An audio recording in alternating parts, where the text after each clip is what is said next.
Sorry sir, varsity লাইফে কি হয়েছে না হয়েছে সেটা এখন টেনে ধরে কোনো ডিসিশন নেওয়াটা ঠিক হবে না।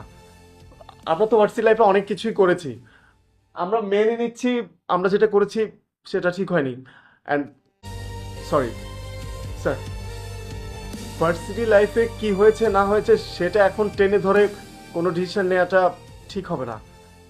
আমরা তো ভার্সিটি লাইফে অনেক কিছুই করেছি, আমরা মেনে নিচ্ছি আমরা যেটা করেছি সেটা ঠিক হয়নি। And we are sorry for that.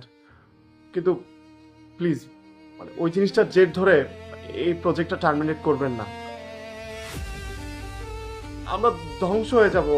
আমরা এখন আর ভার্সিটি লাইফে পড়ে নেই, আমাদের ফ্যামিলি আছে, আমাদের ক্যারিয়ার আছে, আমাদের সব কিছু শেষ হয়ে যাবে। দেখেন মতিন সাহেব, আমরা আপনাদের প্রোডাক্ট বুঝিয়ে দিয়েছি। আপনি যদি আমাদের পেমেন্টটা ক্লিয়ারলি না করেন তাহলে আমরা কিন্তু লিগ্যাল অ্যাকশনে যাব।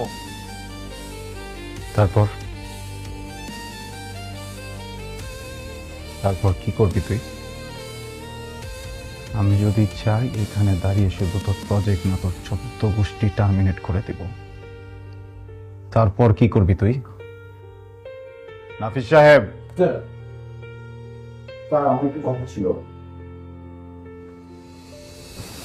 স্যার।